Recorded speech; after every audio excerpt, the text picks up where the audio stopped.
வணக்கம். டான் தமிழொலியின் பிரதான செய்திகளுடன் நான் குணம் துஷ்யந்தன். முதலில் தலைப்புச் செய்திகள். நாட்டில் மேலும் பல அமைப்புகள் தடை செய்யப்பட வேண்டும் என அமைச்சர் சரத் வீரசேகர தெரிவிப்பு. கடந்த 24 மணித்தியாலத்திற்குள் வீதி விபத்துக்கள் காரணமாக 10 பேர் உயிரிழப்பு. இலங்கை இந்திய மீனவர்களின் பிரச்சினைக்கு கடற்றொழில் அமைச்சர் தீர்வை பெற்றுக் கொடுக்க வேண்டும் என செல்வம் அடைக்கலநாதன் வலியுறுத்தல். எதிர்வரும் மாகாண சபை தேர்தலில் அரசாங்கம் இழுபறில்லையை சந்திக்கும் என ராமலிங்கம் சந்திரசேகரன் தெரிவிப்பு. தொடர்வது முதன்மைச் செய்தி.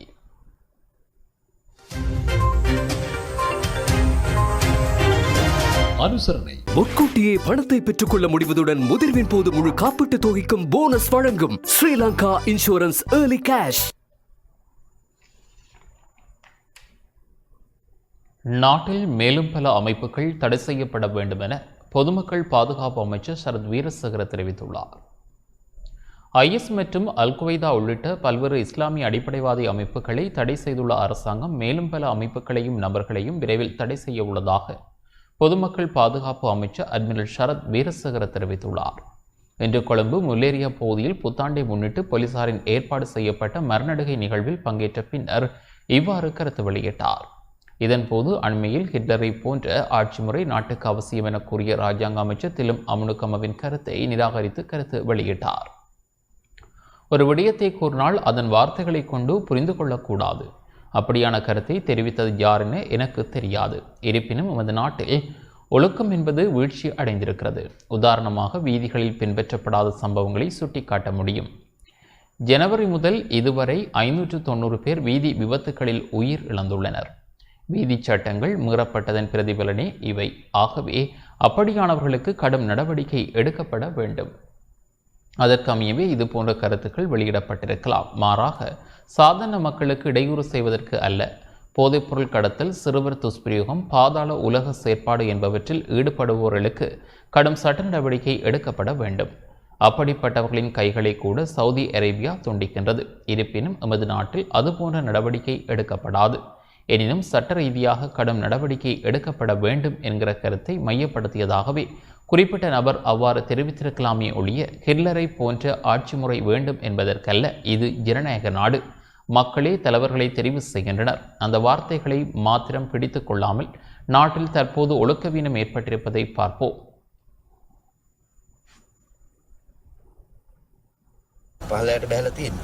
උදාහරණ කැටියට බලන්න මාර්ගයේ තියෙන නීතිය නේද දේශපාලන. එතකොට උදාහරණ කැටියට දැන් ජනවාරි මාසෙ ඉඳන් අද වෙනකොට 590ක් මිනිස්සු මහපාරේ මැරලා තියෙනවා. ඒ කියන්නේ මාර්ග නීති සම්පූර්ණයෙන්ම උල්ලංඝනය කරලා වුන්ට දැඩි දඬුවම් දෙන්න ඕන. ඉතින් ඒක මම හිතන්නේ ඒ අනුව වෙන්නේ නැති කියන්නේ එහෙම නැත්නම් මේ සාමාන්‍ය ජනතාවට හිරිහැර කරන්න නෙමෙයි. ඒ වගේ තමයි පාතාල ක්‍රියාකාරී තියෙනවා නම් කප්පම් ක්‍රියාකාරීකම් තියෙනවා නම් ස්ත්‍රී දූෂකයෝ ඉන්නවා නම් ළමා අභියෝජකයෝ ඉන්නවා නම්. இதேவேளை உயிர்த்த ஞாயிறு தாக்குதல் தொடர்பில் ஊடகவியலாளர் கேள்வி எழுப்பிய போது பதில் வழங்கிய அமைச்சர் சரத் வீரசேகர மேலும் பல அமைப்புகளை நாட்டில் தடை செய்ய உள்ளதாக தெரிவித்தார். உயிர்த்த ஞாயிறு தாக்குதல் ஜனாதிபதி ஆணைக்குழு அறிக்கையில் இருந்தாலும் இல்லாவிட்டாலும் நாங்கள் பாதுகாப்பு அமைச்சில் பேச்சு நடாத்தப்பட்ட இந்த 11 அமைப்புகளை தடை செய்திருக்கின்றோம். இன்னும் பல அமைப்புகள் மற்றும் நபர்கள் இருக்கின்றனர். ஐக்கிய நாடுகளின் பிரிவுகளுக்கு அமைய முழுமையாக தடை செய்ய வேண்டிய அமைப்புகள் உள்ளன. கடந்த நல்லாட்சி அரசாங்கத்தின் காலத்தில் அந்த அமைப்புகள் மீதான தடை நீக்கப்பட்டிருந்த நிலையில்தான் மீண்டும் தீவிரவாதம் தலை தூக்கியது. இருப்பினும் தீவிரவாத அமைப்புகள் மீது தடை விதிக்கின்றதைப் போலவே அதற்கு உதவி புரிகின்றவர்களின் சொத்துக்களையும் முடக்க பார்க்கின்றோம். IS என்பது ஒரு தீவிரவாத அமைப்பல்ல, மாறாக அடிப்படைவாத அமைப்பாகும். சாதாரண பொதுமக்களாக அவர்கள் செயற்படலாம். ஆகவே பொதுமக்களின் உதவி அவர்களை கண்டுபிடிப்பதற்கு அவசியமாகின்றது. உயிர்த்த தாக்குதல் விவகாரத்தில் வழக்கு தொடர வேண்டியமைக்கான அனைத்து ஆவணங்களும் சட்டமா அதிபரிடம் கையளிக்கப்பட்டுள்ள நிலையில் அவை சிரேஷ்ட சட்டத்தணிகளால் ஆய்வுக்கு உட்படுத்தப்பட்டு வருகின்றன. இன்னும் சிறிது நாட்களில் அல்லது சில வாரங்களில் வழக்கு தாக்கல் செய்யப்படலாம் என குறிப்பிட்டுள்ளார்.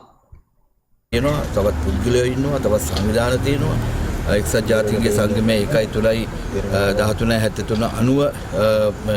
සම්පූර්ණයෙන්ම අවලංගු කළ යුතු, අහෝසි කළ යුතු, තහනම් කළ යුතු සංවිධාන තියෙනවා. ඒවා යහපාලන රජයේ කිසිම ඉබබ්බාවක් නැතුව ඒ තහනම් ඉවත් කළා.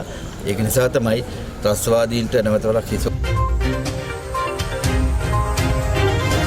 அனுசரணை. முன்கூட்டியே பணத்தை பெற்றுக்கொள்ள முடிவதுடன் முதிர்வின் போது முழு காப்பீட்டு தொகைக்கும் போனஸ் வழங்கும் ஸ்ரீலங்கா இன்சூரன்ஸ் ஏர்லி கேஷ்.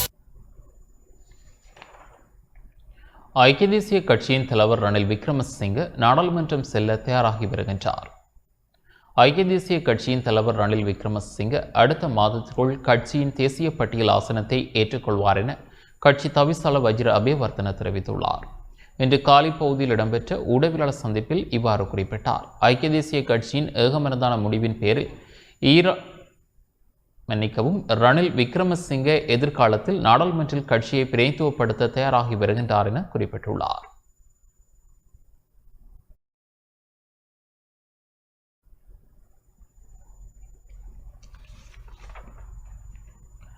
நாட்டில் இன்று காலை 6 மணியுடன் முடிவடைந்த 24 மணித்தியாலத்திற்குள் வீதி விபத்துக்கள் காரணமாக 10 மரணங்கள் பதிவாகியுள்ளதாக போலீஸ் ஊடக பேச்சாளர் ஐத்ரோகன தெரிவித்துள்ளார். தமிழ் சிங்கள புத்தாண்டின் போது வீதி விபத்துக்கள் கணிசமான அளவில் அதிகரித்துள்ளதாகவும் நாட்டில் 123 விபத்துக்கள் பதிவாகியுள்ளதாகவும் போலீஸ் ஊடக பேச்சாளர் ஐத்ரோகன தெரிவித்துள்ளார். இன்று கொழும்பில் ஊடகங்களுக்கு வழங்கிய காணொலி பதிவில் இவ்வாறு குறிப்பிட்டார். தெற்கு அதிவேக நெடுஞ்சாலையில் நேற்று 12 விபத்துக்கள் பதிவாகியுள்ளன. இதில் ஒருவர் காயமடைந்துள்ளார். இந்த காலகட்டத்தில் நாட்டில் மொத்தம் 123 விபத்துக்கள் பதிவாகியுள்ளன. அவற்றில் 77 பேர் காயமடைந்துள்ளனர். இந்த விபத்துக்கள் அனைத்தும் போலீசில் பதிவாகிய விபத்துக்கள். இந்த நிலையில் பதிவு செய்யப்படாத சம்பவங்கள் அதிகமாக இருக்கலாம். இந்த விபத்துக்களில் 53 மோட்டார் சைக்கிள்கள், 30 முச்சக்கர வண்டிகள் மற்றும் ஏனைய வாகனங்கள் சிக்கியுள்ளன. விபத்துக்களுடன் தொடர்புடைய வாகன சாரதிகள் கைது செய்யப்பட்டுள்ளனர். இது தொடர்பாக மேலதிக நடவடிக்கைகள் முன்னெடுக்கப்பட்டுள்ளது. இதேவேளை மது போதையில் வாகனம் செலுத்துவதை சாரதிகள் தவிர்த்துக் கொள்ள வேண்டும். மது போதையில் வாகனம் செலுத்தியமை தொடர்பில் கடந்த 24 மணி நேரத்தில் 758 நபர்கள் கைது செய்யப்பட்டுள்ளனர். பண்டிகை காலத்தில் மது போதையுடன் வாகனங்களை செலுத்தும் சாரதிகளை சட்டத்தின் பிடியில் சிக்க வைக்கும் விசேட தேடுதல் நடவடிக்கை எதிர்வரும் 20ஆம் தேதி வரை முன்னெடுக்கப்படும். மது போதையில் வாகனத்தை செலுத்துவோருக்கு பிணை வழங்கப்பட மாட்டாது. அவர்கள் நீதிமன்றம் முன் ஆஜர்படுத்தப்படுவார்கள். இவ்வாறான அவர்களின் வாகனங்களையும் போலீசார் கைப்பற்றுவர்.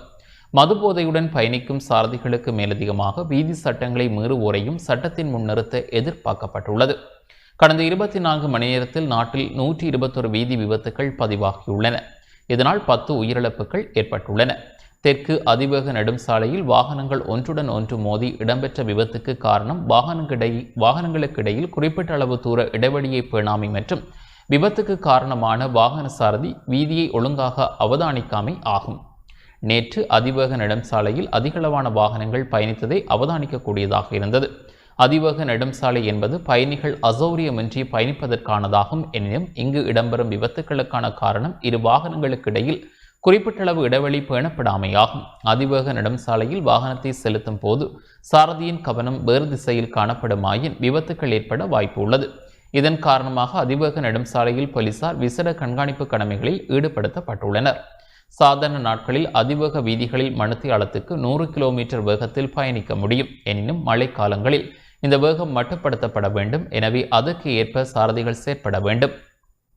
அதிவேக வீதிகளில் பயணிக்கும் போது மிக முக்கிய தொலைபேசி அழைப்புகள் வரும்போது அவசர சமீட்சையை உபயோகித்து வாகனத்தை நிறுத்தி தொலைபேசியில் உரையாட முடியும். மாறாக வீணாக அதிவேக வீதிகளில் வாகனங்களை நிறுத்த அனுமதிக்கப்பட மாட்டாது. அது குற்ற செயலாகும். புத்தாண்டு தினத்தில் 2 மனித படுகொலைகள் இடம்பெற்றுள்ளன. பொல்வித்திகம மற்றும் ஹபாரதுவ ஆகிய பிரதேசங்களில் இந்த கொலை சம்பவங்கள் இடம்பெற்றுள்ளன. பொல்வித்திகம தலதாபேட்டி பிரதேசத்தில் 51 வயதுடைய நபர் கருங்கல்லால் தாக்கி கொலை செய்யப்பட்டுள்ளார். இந்த கொலை தொடர்பில் சந்தேக நபர் ஒருவர் போலீசாரால் கைது செய்யப்பட்டுள்ளார். இது தவிர மற்றொரு கொலை சம்பவம் கபாதுருவ போலீஸ் பிரிவில் கபாதுருவ ரிலாத்துக்கந்த ஹொக்கல பிரதேசத்தில் இடம்பெற்றுள்ளது. இப்பிரதேசத்தில் 30 வயதுடைய நபர் வாள் மற்றும் கத்தியால் தாக்கி கொலை செய்யப்பட்டுள்ளார். இந்த கொலை தொடர்பில் சந்தேக நபர்கள் 2 கைது செய்யப்பட்டுள்ளனர். இந்த 2 கொலை சம்பவங்களும் ஒருவருக்கொருவர் மத்தியில் ஏற்பட்ட முரண்பாடுகளால் இடம்பெற்றுள்ளது. அதன் காரணமாக 2 உயிர் இழந்துள்ளனர். இவ்வாறான செயற்பாடுகள் தொடர்பிலும் போலீசார் தொடர்ந்தும் கண்காணித்து வருகின்றனர் என குறிப்பிட்டுள்ளார். අධිවේගී මාර්ගය භාවිතා කරනවා නම් එක් පැත්තකින් අනිවාර්යෙන්ම වේග සීමාවලට ගරු කරමින් කටයුතු කරන්න. ඒ වගේම වැසි සහිත කාලගුණ තත්වයක් ඇති වුවොත් අධිවේගී මාර්ගයේ තියෙන ඉලෙක්ට්‍රොනික උපකරණ මත ඔබගේ වේගයේ සීමාව සඳහන් වේවි. එසේ නොමැති වුවොත් ඔබට පැයට කිලෝමීටර් 100 நாட்டில் மேலும் 127 பேருக்கு கொரோனா தொற்று உறுதிப்படுத்தப்பட்டுள்ளது. நாட்டில் கொரோனா வைரஸ் தொற்றால் பாதிக்கப்பட்டவர்களின் மொத்த எண்ணிக்கை 95,846 அதிகரித்துள்ளது. இன்று மேலும் 127 பேருக்கு கொரோனா தொற்று உறுதி செய்யப்பட்டுள்ளதாக சுகாதார அமைச்சின் தொற்று நோயல் பிரிவு தெரிவித்துள்ளது. இந்த தொற்றாளர்கள் அனைவரும் ஏற்கனவே கொரோனா தொற்றுக்கு உள்ளானவர்களுடன் தொடர்பில் இருந்தவர்கள் என இராணுவ தளபதி ஜெனரல் ஷவேந்திர சில்வா தெரிவித்துள்ளார். இது தொடர்பான அறிக்கையை சுகாதார மேம்பாட்டு பணியகம் இன்று மாலை வெளியிட்டுள்ளது. அதன் அடிப்படையில் கொரோனா தொற்றில் இருந்து மேலும் 157 பேர் குணமடைந்துள்ளனர். இதனால் கொரோனா தொற்றில் இருந்து பூரண குணமடைந்தவர்களின் மொத்த எண்ணிக்கை 92,308 அதிகரித்துள்ளது. இந்த நிலையில் குணமடைந்தவர்களை தவிர்த்து 2,934 தொற்றாளர்கள் வைத்தியசாலைகள் மற்றும் கொரோனா சிகிச்சை நிலையங்களில் சிகிச்சை பெற்று வருகின்றனர். இருப்பினும் கொரோனா தொற்றுக்குள்ளாகி உயிரிழந்தவர்களின் எண்ணிக்கை 604 அதிகரித்துள்ளது. நாட்டில் கோவிட்-19 தொற்றால் நேற்றைய தினம் 2 மரணங்கள் பதிவாகியுள்ளதாக அரசாங்க தகவல் திணைக்களம் வெளியிட்டுள்ள அறிக்கையில் குறிப்பிடப்பட்டுள்ளது. இதற்கமைய கோவிட்-19 தொற்றால் உயிரிழந்தவர்களின் மொத்த எண்ணிக்கை 604 அதிகரித்துள்ளது. ஹரிவட்டுன பகுதியைச் சேர்ந்த 63 வயதான ஆணொருவர் கோவிட்-19 தொற்றால் உயிரிழந்துள்ளார். கோமாகம ஆதார வைத்தியசாலையில் சிகிச்சை பெற்று வந்த நிலையில் நேற்றைய தினம் அவர் உயிரிழந்துள்ளார். கோவிட்-19 நிமோனியா நிலை மற்றும் தீவிரமடைந்த சிறுநீரக நோய் இந்த மரணத்திற்கான காரணம் என அரசாங்க தகவல் திணைக்களம் தெரிவித்துள்ளது. அத்துடன் யாழ்ப்பாணம் கரவட்டி பகுதியைச் சேர்ந்த 83 வயதான ஆணொருவரும் கோவிட்-19 தொற்றால் உயிரிழந்துள்ளார். பருத்தித்துறை ஆதார வைத்தியசாலையில் சிகிச்சை பெற்று வந்த நிலையில் கோவிட்-19 தொற்று உறுதியானதை அடுத்து கோமாகம ஆதார வைத்தியசாலைக்கு மாற்றப்பட்டுள்ளார். இந்த நிலையில் கோவிட்-19 தொற்று மற்றும் குருதி விசமானமை காரணமாக நேற்றைய தினம் அவர் உயிரிழந்ததாக அரசாங்க தகவல் திணைக்களம் வெளியிட்டுள்ள அறிக்கையில் குறிப்பிடப்பட்டுள்ளது. நாட்டில் கொரோனா தொற்று தொடர்பான தனிமைப்படுத்தல் விதிமுறைகள் முறையாக பின்பற்றப்படுகின்றனவா என்பதை கண்காணிக்க போலீசார் சிவில் உடையில் கடமைகளில் ஈடுபடுத்தப்பட்டுள்ளதாக போலீஸ் ஊடக பேச்சாளர் ஐத்ரோகன தெரிவித்துள்ளார். இன்று கொழும்பில் ஊடகங்களுக்கு வழங்கிய காணொலி பதிவில் இவ்வாறு குறிப்பிட்டார். ගෙවල් වලට යන්න පුළුවන්, විවිධ ක්‍රියාකාරකම් වලට සහභාගී වෙන්නට පුළුවන්, ඔබ විනෝද චාරිකා යන්නට පුළුවන්. மக்களின் சுகாதாரமான நகர்வுகள் தொடர்பில் கண்காணிப்பதற்காகவே இந்த நடவடிக்கைகள் முன்னெடுக்கப்பட்டுள்ளன. போலீசார் மற்றும் சுகாதார பாதுகாப்பு அதிகாரிகளின் அனுமதியின்றி எந்தவொரு பிரதேசத்திலும் பெருமளவு மக்கள் ஒன்று கூடும் வகையில் எந்தவொரு நிகழ்வுகளையும் ஏற்பாடு செய்ய முடியாது. அனுமதி வழங்கப்பட்டிருந்த நிகழ்வுகளில் கலந்து கொள்பவர்கள் அடிப்படை சுகாதார விதிமுறைகளை நிச்சயம் பின்பற்ற வேண்டும். இவ்வாறான நிகழ்வுகள் மாத்திரமின்றி சுற்றுலா செல்பவர்களும் கூட அடிப்படை சுகாதார விதிமுறைகளை பின்பற்ற வேண்டும். முகக்கவசம் அணிதல் மற்றும் அடிக்கடி கைகளை கழுவுதல் என்பவற்றை தொடர்ந்தும் பின்பற்ற வேண்டும். அவற்றை மீறி செயற்படுபவர்கள் தொடர்பில் போலீசார் அவதானித்து வருகின்றனர் என குறிப்பிட்டுள்ளார். සියලු කරුණු ගැන ශ්‍රී ලංකා පොලිසිය විමසිල්ලෙන් පසු වෙනවා. මීට දින කිහිපයකට පෙර පොලිස් මුලස්ථානයේ විසින් கொரோனா தொற்று காரணமாக 3வது வாரமாக முடக்கப்பட்டிருக்கும் யாழ்ப்பாணம் திருநெல்வேலி பாரதிபுரம் கிராமத்திற்கு தமிழ் தேசிய பசுமை இயக்கத்தினால் உலர் உணவுப் பொதிகள் வழங்கி வைக்கப்பட்டுள்ளது. இதன்போது 150 குடும்பங்களுக்கு உலர் உணவுப் பொதிகள் வழங்கப்பட்டன. இலங்கை இந்திய மீனவர்களின் பிரச்சினைக்கு தீர்வை பெற்றுக் கொடுக்க கடற்றொழில் அமைச்சர் உரிய நடவடிக்கைகளை முன்னெடுக்க வேண்டும் என நாடாளுமன்ற உறுப்பினர் செல்வம் அடைக்கலநாதன் வலியுறுத்தியுள்ளார். இந்திய மீனவர்கள் அத்துமீறி இலங்கை கடற்பரப்பில் நுழைந்து மீன்பிடிக்கும் நடவடிக்கைகளை ஏற்றுக்கொள்ள முடியாது. எனவே இலங்கை இந்திய மீனவர்களின் பிரச்சினைக்கு தீர்வை பெற்றுக் கொடுக்க கடற்றொழில் அமைச்சர் உரிய நடவடிக்கைகளை முன்னெடுக்க வேண்டும் என நாடாளுமன்ற உறுப்பினர் செல்வம் அடைக்கலநாதன் தெரிவித்தார். மன்னாரில் உள்ள அலுவலகத்தில் இன்று காலை இடம்பெற்ற ஊடக சந்திப்பில் அவர் இவ்வாறு தெரிவித்தார். இந்திய மீனவர்களுடைய வருகை சம்பந்தமாக பல வருடங்கள் இந்த பிரச்சனை புரியோடி போய் எங்களுடைய மீனவர்கள் மிகவும் ஒரு சொல்லனா துன்பத்திலே ஆளாகி இருக்கிறார்கள். போர்க்காலத்திலே குறிப்பிட்ட ஒரு கடலுக்கு தான் எங்களோட மக்கள் போர்க்காலங்களில் செல்ல வேண்டும். இப்படியான ஒரு பிரச்சனை இருக்கின்ற போது அமைச்சர் டாக்டர் தேவானந்தா அவர்கள் ஒரு முயற்சியை மேற்கொண்டதாக வெளிப்படையாக சொல்லியிருக்கிறார். அதாவது இந்திய ட்ரோலர்களுக்கு, அதாவது ட்ரோலர் என்றாலும் ஏனைய பாய்ப்படகுகளுக்கு அனுமதி கொடுப்பதாக சொல்லியிருக்கின்றார். என்னை பொறுத்த மட்டிலே இது ஆராயப்பட வேண்டிய ஒரு விடயம்.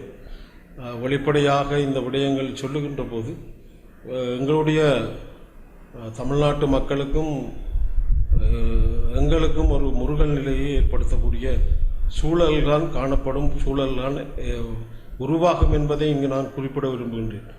தமிழ்நாட்டை பொறுத்த மட்டிலே எங்களுடைய ஈழப் பிரச்சனை, எங்களுடைய இனத்தின் பிரச்சனை சார்பாக பல பேர் தீக்குளித்திருக்கிறார்கள், பல பேர் தற்கொலை செய்திருக்கிறார்கள், பல போராட்டங்களை எங்களுடைய தமிழ்நாட்டு மக்கள் செய்திருக்கிறார்கள். அந்த வகையில் எங்களுடைய இனப்பிரச்சனைக்கு அவர்களுடைய குரல் ஏன் ஐநா சபைக்கு இந்தியா ஆதரித்து வாக்களிக்கின்ற ஒரு நிலை வருகின்ற நிலை தமிழ்நாட்டு மக்களுடைய அந்த ஒருமித்த அந்த ஒற்றுமையான ஆளுமை கொண்ட விடயத்தை டில்லி அரசு கவனத்தில் எடுத்து ஒரு முறை வாக்களித்தது. இப்படியான ஒரு தமிழ்நாட்டு மக்கள் எங்களுடைய இனத்தின் இனம் தொப்புள் கொடி உறவு என்ற ரீதியிலே தங்களுடைய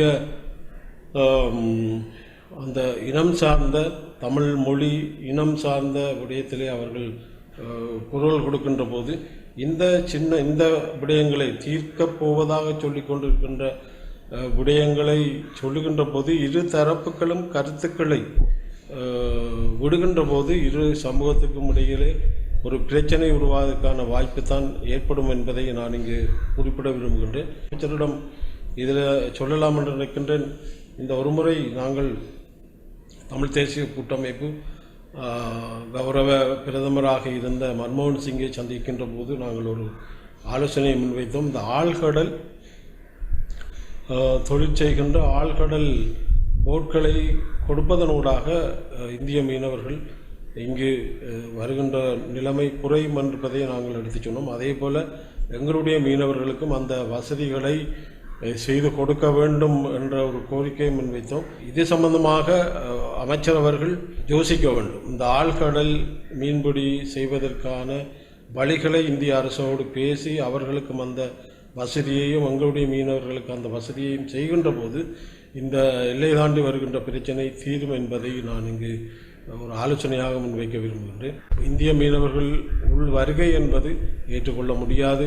பவளப்பாறைகள் இங்கே மன்னாரில் இருக்கிற பவளைப்பாறைகள் இந்த தோழர்களால் அழிக்கப்படுகிறது. அங்குதான் மீன் உற்பத்தி செய்கின்ற ஒரு வளமாக எங்களுடைய மன்னார் மாவட்டம் இருந்து கொண்டிருக்கிறது. அந்த வகையில் கரையோர பகுதிகளிலே இந்திய மீனவர்களின் தடை செய்யப்பட்ட மடிகளை கொண்டு இழுப்பது ஒரு காலம் ஏற்றுக்கொள்ள முடியாது. அவர்களை நாங்கள் பரஸ்பரம் இந்த ஆழ்கடல் மீன்பிடி தொழிலுக்கு ஊக்குவிப்பது தான் சால சிறந்ததாக இருக்கும். ஆகவே இரண்டு சமூகங்களையும் ஒரு பிரச்சனைக்குள் கொண்டு வருகின்ற சூழலை ஒரு காலம் யாரும் ஏற்படுத்த வேண்டாம், ஏற்படுத்தக்கூடாது என்பது என்னுடைய கருத்து.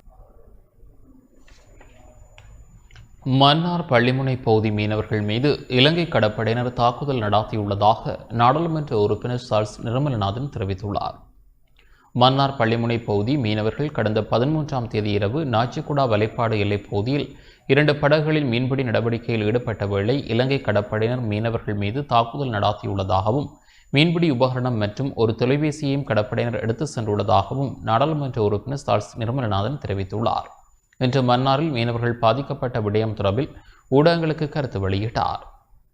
13ஆம் தேதி இரவு மன்னார் பள்ளிமுனை கிராமத்திலிருந்து மீனவர்கள் முறையாக பதிந்து சென்ற மீனவர்களை கடலில் வைத்து கடற்படையினர் மிக கொடூரமாக தாக்கியிருக்கிறார்கள். தாக்குதலுக்கு என்ன காரணம் என்றும் கடற்படையினால் தெரிவிக்கவில்லை. தாக்கும்போது அவர்களுடைய கையடக்க தொலைபேசிகளை பறித்து வைத்திருக்கிறார்கள். திருப்பி கொடுக்கும்போது ஒரு கையடக்க தொலைபேசியை அவர்கள் கொடுக்கவில்லை.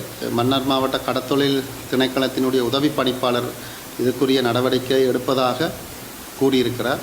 தாக்கப்பட்ட மீனவர்கள் போலீசில் முறைப்பாடு செய்வதற்கு ஒரு அச்சம் கொண்டிருக்கிறார்கள். இராணுவம் கடற்படையினுடைய கட்டுப்பாட்டுக்குள் தான் மக்கள் இருக்கிறார்கள். படைத்தரப்புக்கு ஒரு விதமான ஒரு உஷார் நிலை வந்திருக்கிறது. என்னென்னு சொன்னால் தாங்கள் என்ன செய்தாலும் ஜனாதிபதி தங்களிடம் கேள்வி எழுப்ப மாட்டார். இதே மாதிரி பல தாக்குதல்கள் பல சம்பவங்கள் நடைபெறுகிறது.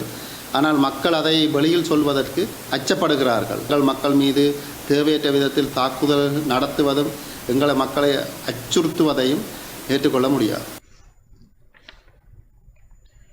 எதிர்வரும் மாகாண சபை தேர்தலில் அரசாங்கம் இழுபறி நிலையை சந்திக்கும் என முன்னாள் நாடாளுமன்ற உறுப்பினர் ராமலிங்கம் சந்திரசேகரன் தெரிவித்துள்ளார்.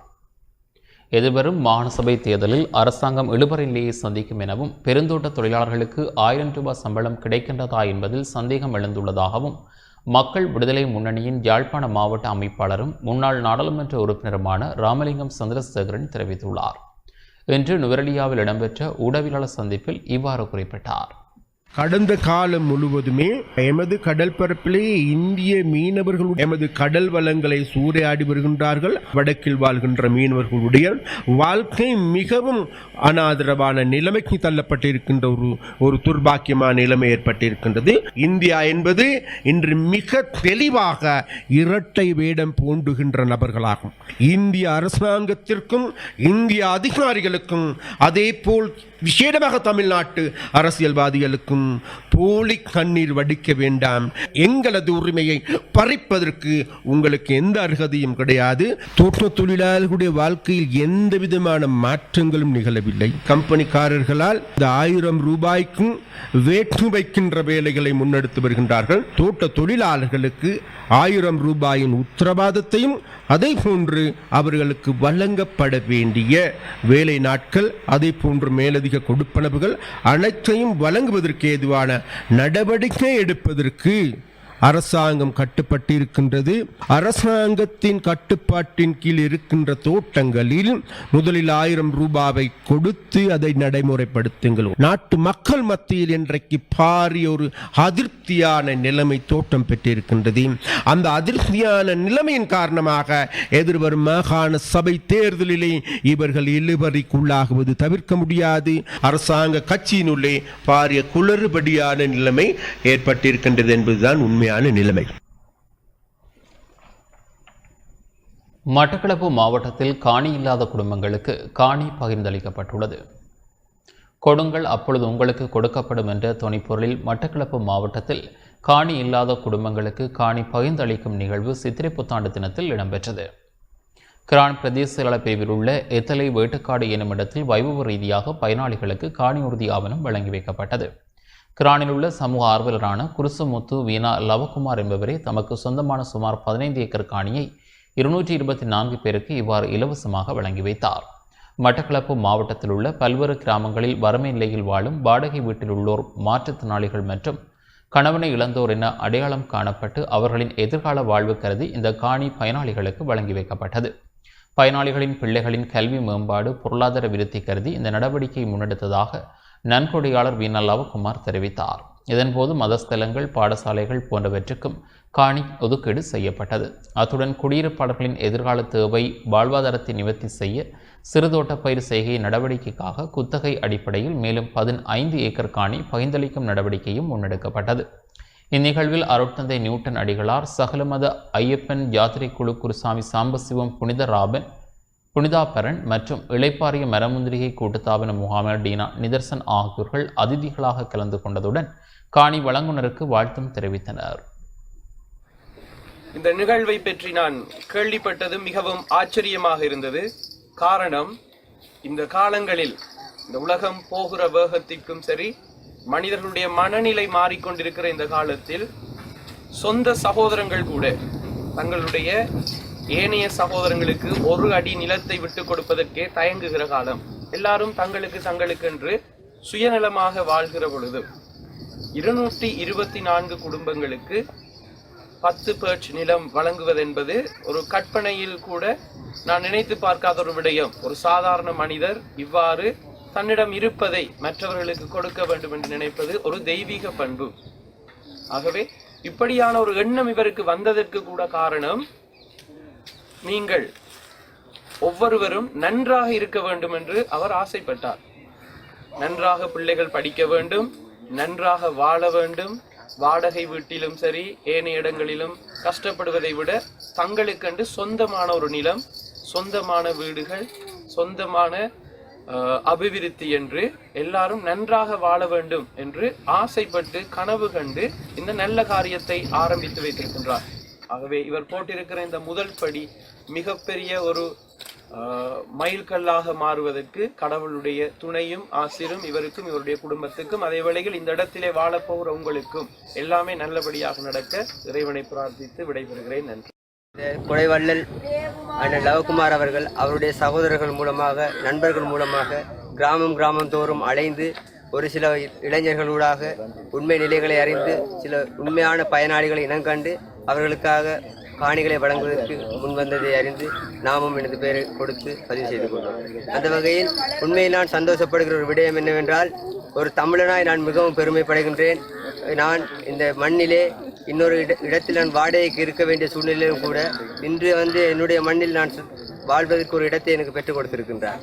இந்த காரியத்தை செய்யக்கூடியவர்கள் என்று கூறினால் இன்று பாராளுமன்ற உறுப்பினர்களாக இருக்கின்றார்கள், அமைச்சர்களாக இருக்கின்றார்கள். ஏன் குறிப்பிட்டு சொல்ல போனால் இன்று இருக்கிற பின்தங்கிய கிராமிய அபிவிருத்தி அமைச்சர் கூட பின்தங்கிய கிராமங்களை பொருட்படுத்தாது, அந்த கிராமங்களுக்கு தேவையான அடிப்படை தேவைகளை சந்திக்காது. இன்று வரைக்கும் அவருடைய அரசியல் லாபகரமான செயல்பாட்டுக்காக ஒன்று புத்தகங்களை ஒரு ஒற்றைகளை கொடுத்து நிரப்பிக் கொண்டிருக்கின்றார். விவசாய உபகரணங்கள் பெற்றுக் கொடுப்பதற்கு இதெல்லாம் மக்களுக்கு தேவையானது. அடிப்படை தேவைகளை சந்திக்க வேண்டியிருக்கின்றது. இன்று எங்களது மக்களை நாங்கள் பார்த்தோமா இருந்தால் அடிப்படை தேவையாக உணவு, உடை, உறையுள் இந்த மூன்றுமே காணக்கூடாத ஒரு எட்டா கனியாக எமது சமூகம் இன்று மாற்றப்பட்டிருக்கின்றது. எமது தமிழர் சமூகம் கல்வி அறிவியல் புலமை அடையாத சமூகமாக மாற்றப்பட்டு வந்து கொண்டிருக்கிறது. காரணம் இந்த அரசியல் தலைமைகள். யாழ்ப்பாணம் மாவட்டத்தில் இன்று மேலும் 8 கொரோனா தொற்றாளர்கள் அடையாளம் காணப்பட்டுள்ளனர். வடக்கு மாகாணத்தில் இன்று மேலும் 10 பேருக்கு கொரோனா தொற்று உறுதிப்படுத்தப்பட்டுள்ளதாக வடக்கு மாகாண சுகாதார சேவைகள் பணிப்பாளர் அகேதீஸ்வரன் அறிவித்துள்ளார். யாழ்ப்பாணம் போதனா வைத்தியசாலை ஆய்வுக்கூடத்தில் 186 பேரின் மாதிரிகள் இன்று பரிசோதனைக்கு உட்படுத்தப்பட்டன. இதன்போது 10 பேருக்கு தொற்றுள்ளமை கண்டறியப்பட்டுள்ளது. திருநெல்வேலி சந்தை வர்த்தகர்கள், பணியாளர்கள் மற்றும் அவர்களது உறவினர்கள் என 8 பேருக்கு தொற்று உறுதியாகியுள்ளது. அவர்களிடமின்றி முன்னெடுக்கப்பட்ட 2வது பரிசோதனையில் தொற்று உள்ளமை அறியப்பட்டது. கிளிநொச்சி வைத்தியசாலை தனிமைப்படுத்தல் விடுதியில் அனுமதிக்கப்பட்ட ஒருவருக்கு தொற்று உறுதியாகியுள்ளது. அத்துடன் முல்லைத்தீவு வைத்தியசாலை தனிமைப்படுத்தல் விடுதியில் அனுமதிக்கப்பட்ட ஒருவருக்கு தொற்று உள்ளமை கண்டறியப்பட்டுள்ளது. வடக்கு மாகாண சுகாதார சேவைகள் பணிப்பாளர் அகேதீஸ்வரன் இதனை குறிப்பிட்டுள்ளார்.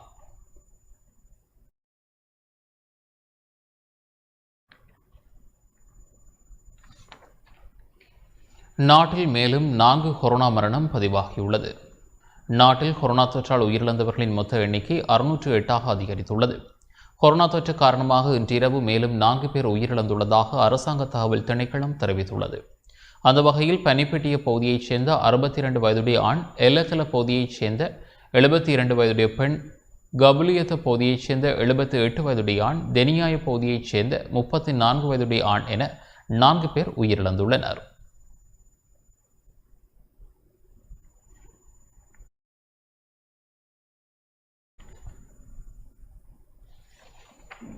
யாழ்ப்பாணம் போதனா வைத்தியசாலையில் நிலவும் குறைபாடுகள் தொடர்பில் கூட்டமைப்பு நாடாளுமன்ற உறுப்பினர்கள் நேரில் ஆராய்ந்துள்ளனர். தமிழ் தேசிய கூட்டமைப்பின் நாடாளுமன்ற உறுப்பினர்களான சீனா ஸ்ரீதரன், எம். எஸ். சுமந்திரன் ஆகியோர் யாழ்ப்பாணம் போதனா வைத்தியசாலைக்கு இன்று விஜயம் மேற்கொண்டனர். இந்த விஜயத்தின் போது யாழ்ப்பாணம் போதனா வைத்தியசாலையில் உள்ள குறைபாடுகள் தொடர்பில் ஆராய்ந்தனர். யாழ் போதனா வைத்தியசாலையின் பிரதிப்பணிப்பாளர் வைத்தியர் சீனா, ஜமுனானந்தா மற்றும் வைத்திய நிபுணர்களுடன் கலந்துரையாடியதோடு வைத்தியசாலையில் நிலவும் ஆளணி பற்றாக்குறை, வைத்திய உபகரண குறைபாடுகள் தொடர்பில் கேட்டறிந்தனர். வைத்தியசாலை விடுதிகளையும் நாடாளுமன்ற உறுப்பினர்கள் பார்வையிட்டனர்.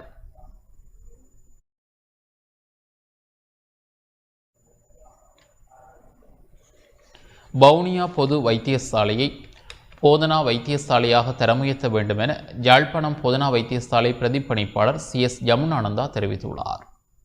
வடக்கு மாகாணத்தில் யாழ் போதனா வைத்தியசாலைக்கு அடுத்து ஆளணி வசதியுடைய வவுனியா வைத்தியசாலையை போதனா வைத்தியசாலையாக தரமுயர்த்த வேண்டும் என யாழ் போதனா வைத்தியசாலை பிரதிப்பணிப்பாளர் CS ஜமுனானந்தா தெரிவித்துள்ளார்.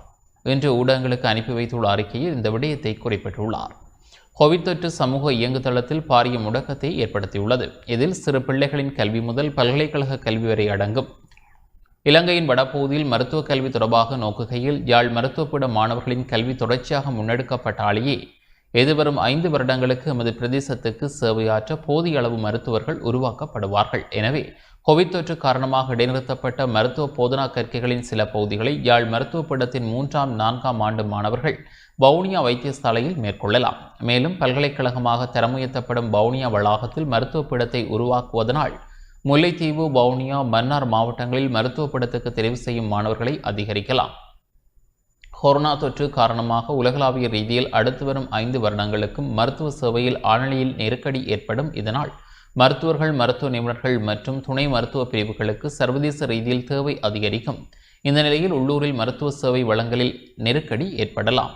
எனவே எம்மிடமுள்ள தற்போதைய வளங்களை கொண்டு வடபகுதியில் யாழ் போதனா வைத்தியசாலைக்கு அடுத்து ஆளணி வசதியுடைய வவுனியா வைத்தியசாலையை போதனா வைத்தியசாலையாக தர முயற்சி அங்கு பல மருத்துவ நிபுணர்களை மேலும் நியமித்து மருத்துவ கல்வியை விஸ்தரிக்க வேண்டிய தேவை தற்போது ஏற்பட்டுள்ளது என யாழ் போதனா வைத்தியசாலை பிரதிபலிப்பாளர் CS யமுனானந்தா குறிப்பிட்டுள்ளார்.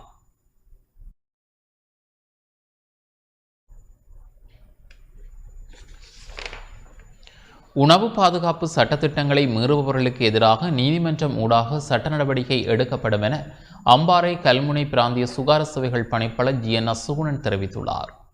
கல்முனை பிரதேசத்தில் உணவு பாதுகாப்பு சட்டத்திட்டங்களை மீறுபவர்களுக்கு எதிராக நீதிமன்றின் ஊடாக சட்ட நடவடிக்கை எடுக்கப்படுவதுடன் பாவனைக்கு உதவாத உணவுப் பொருட்களை விற்பனை செய்யும் விற்பனை நிலைய உரிமையாளர்களுக்கு எதிராக சட்ட நடவடிக்கை எடுக்கப்படும் என கல்முனை பிராந்திய சுகார சேவைகள் பணிப்பாளர் வைத்திய கலாநிதி G சுகுணன் தெரிவித்துள்ளார்.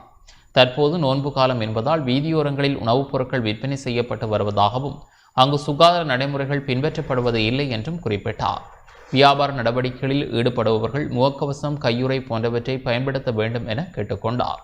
பொத்துவில், அக்கரைப்பற்று, சமாந்துறை, கல்முனை ஆகிய நகர் பிரதேசங்களில் உள்ள உணவு கையாளும் நிலையங்கள் பொது சுகார பிரசோர் குழுவினரால் பரிசோதனைக்கு உட்படுத்தப்பட்டு வருவதாகவும் இதன்போது உணவகங்கள் மற்றும் வியாபார நிலையங்களின் உரிமையாளர்கள், உணவு பரிமாறுவோர் ஆகியோருக்கு சுகாதாரம் தொடர்பான அறிவுறுத்தல்கள் வழங்கப்பட்டு வருவதாகவும் கூறினார்.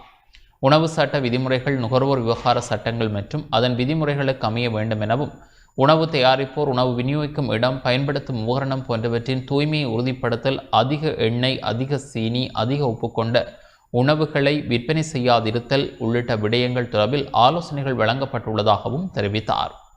உணவு பாதுகாப்பு சட்டத்திட்டங்களை மீறுபவர்களுக்கு எதிராக நீதிமன்றின் ஊடாக சட்ட நடவடிக்கை எடுக்கப்பட உள்ளதோடு பாவனைக்கு உதவாத உணவுப் பொருட்களை விற்பனை செய்யும் நிலையங்கள் கண்டுபிடிக்கப்பட்டால் அதன் உரிமையாளர்களுக்கு எதிராக சட்ட நடவடிக்கை எடுக்கப்பட்டு குறித்த விற்பனை நிலையங்கள் மூடப்படும் எனவும் மேலும் தெரிவித்தார்.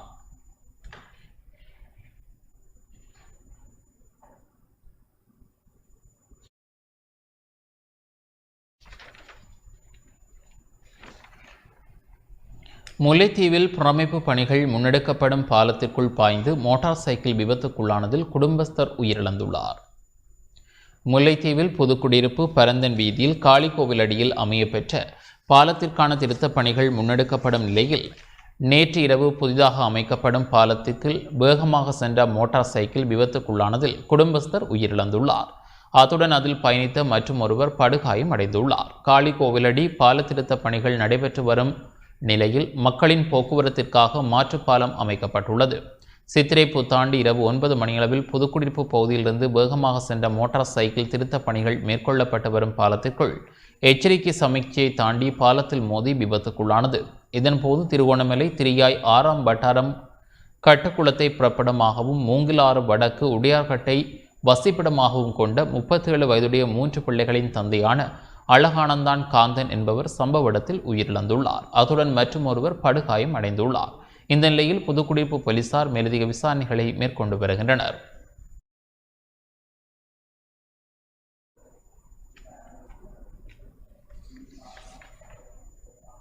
புத்தாண்டில் கொழும்பு தேசிய வைத்தியசாலையில் 309 பேர் அனுமதிக்கப்பட்டுள்ளதாக வைத்தியசாலை பிரதிபலிப்பாளர் பிரதீப் ரட்னசேகர தெரிவித்துள்ளார்.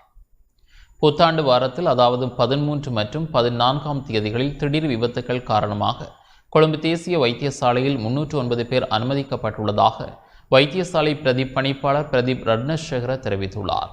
தமிழ் சிங்கள புத்தாண்டு தினங்களான கடந்த 13 மற்றும் 14ஆம் தேதிகளில் ஏற்பட்ட திடீர் விபத்துக்கள் காரணமாக கொழும்பு தேசிய வைத்தியசாலையில் 309 பேர் அனுமதிக்கப்பட்டனர். இவ்வாறு ஏற்பட்டுள்ள திடீர் விபத்தானது கடந்த வருட புத்தாண்டு தினத்துடன் ஒப்பிட்டு பார்க்கையில் 39% அதிகரிப்பாகும். கடந்த வருடம் குறித்த 2 தினங்களிலும் திடீர் விபத்துக்கள் என 188 சம்பவங்களே அறிக்கையிடப்பட்டிருந்தன. இம்முறை இடம்பெற்றுள்ள திடீர் விபத்துக்களில் அதிகமானவை வீதிகளில் இடம்பெற்றிருப்பதாகவே அறிவிக்கப்பட்டிருக்கின்றது. அதன் மொத்த எண்ணிக்கை 77 ஆகும். இதுபோன்று விழுந்ததன் மூலம் 73 சம்பவங்களும், தொந்தரவு மற்றும் தாக்குதல் என 38 சம்பவங்கள் இடம்பெற்றுள்ளன. இருந்தபோதும் தீ விபத்து சம்பவம் 4 மாத்திரமே அறிக்கையிடப்பட்டிருப்பதுடன் இந்த சம்பவங்கள் அனைத்தும் கவனையினம் காரணமாக இடம்பெற்றவை ஆகும் என கொழும்பு தேசிய வைத்தியசாலை பிரதிபலிப்பாளர் பிரதீப் ரட்னசேகர குறிப்பிட்டுள்ளார்.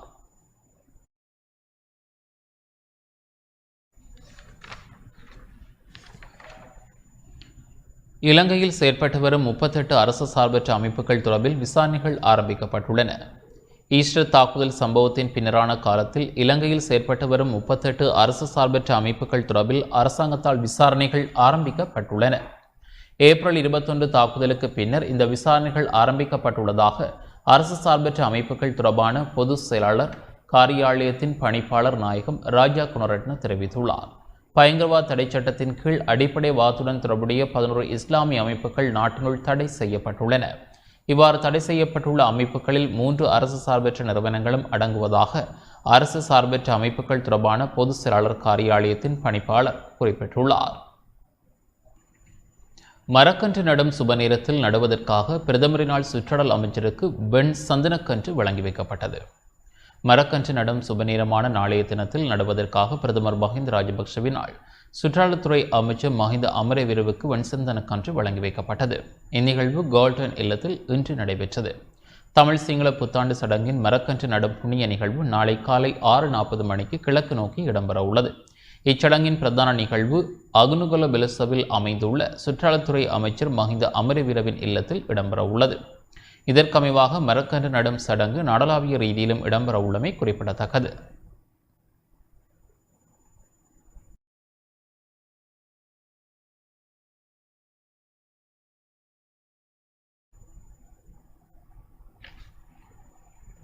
புத்தாண்டுக்காக சொந்த இடங்களுக்கு சென்றவர்கள் கொழும்பு திரும்புவதற்கு விசேட போக்குவரத்து சேவைகள் முன்னெடுக்கப்பட்டுள்ளன.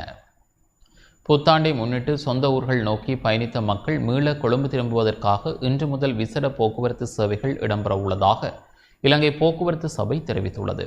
அந்த சபையின் பிரதி பொது முகாமையாளர் பண்டுக சுவர்ணஹாங்ஷ இதனை தெரிவித்துள்ளார். எதிர்வரும் 20ஆம் தேதி வரை மேலதிகமாக 200 பேருந்துகள் சேவையில் ஈடுபடுத்தப்பட உள்ளதாகவும் அவர் குறிப்பிட்டுள்ளார். இதேவேளை தூர பிரதேசங்களுக்கான பேருந்து சேவைகள் மட்டுப்படுத்தப்பட்ட வகையிலேயே இடம்பெற உள்ளதாக இலங்கை தனியார் பேருந்து உரிமையாளர்கள் சங்கத்தின் தலைவர் ஹெம்னு விஜயரெட்ன தெரிவித்துள்ளார். கொழும்பிற்கு பிரவேசிக்க உள்ள பொதுமக்களின் நலன்கருதி நாளை முதல் தூர இடங்களில் இருந்து தலைநகருக்கான தொடருந்து சேவைகள் வழமை போல இடம்பெறும் என தொடருந்து திணைக்களத்தின் பிரதி பொது முகாமையாளர் காமினிஷன் ரெட்ன தெரிவித்துள்ளார். எதிர்வரும் திங்கட்கிழமை முதல் சகல தொடருந்து சேவைகளும் வழமை போல இடம்பெறும் எனவும் அவர் குறிப்பிட்டுள்ளார்.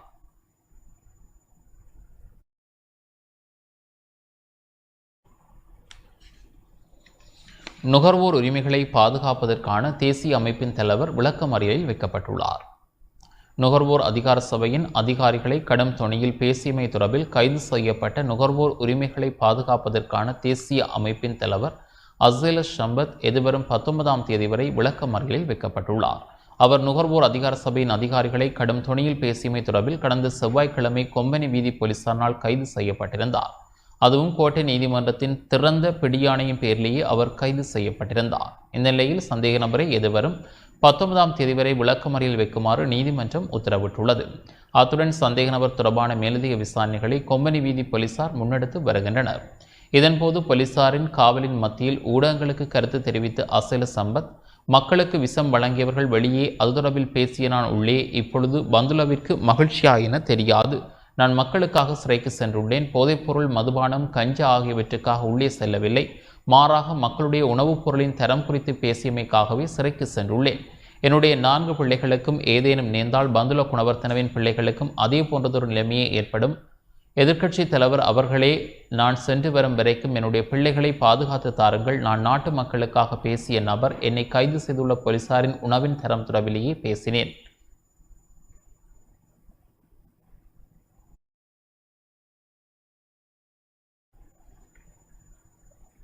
அரசாங்கத்தினால் வழங்கப்படும் 5000 ரூபாய் கொடுப்பனவு மட்டக்களப்பில் இன்றும் வழங்கப்பட்டது.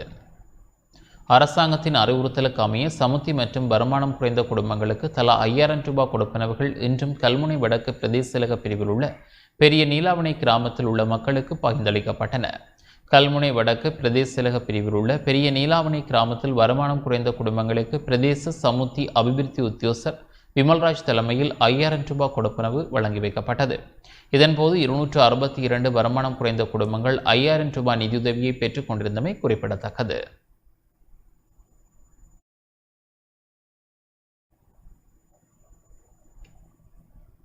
வவுனியாவில் புதுவருட அடிதடி சம்பவங்களில் 15க்கும் மேற்பட்டோர் காயமடைந்துள்ளனர். வவுனியாவில் சித்திரை புதுவருட தினமான நேற்று இடம்பெற்ற அடி தடி மற்றும் விபத்து சம்பவங்களில் 15க்கும் மேற்பட்டவர்கள் காயமடைந்த நிலையில் வவுனியா வைத்தியசாலையில் அனுமதிக்கப்பட்டுள்ளனர். குறிப்பாக செட்டிக்குளம், ஓமந்தை, சிவபுரம் மற்றும் அவிஷதப்பெட்டி ஆகிய பகுதிகளில் குறித்த சம்பவங்கள் இடம்பெற்றுள்ளன. அவற்றில் அடிதடி சம்பவங்களே அதிகமாக பதிவு செய்யப்பட்டுள்ளதுடன் அநேகமானவை மது போதையால் ஏற்பட்டிருந்ததாக வைத்தியசாலை தகவல்கள் தெரிவிக்கின்றன. இக்குறித்த சம்பவங்கள் தொடர்பாக போலீசார் விசாரணைகளை முன்னெடுத்து வருகின்றனர்.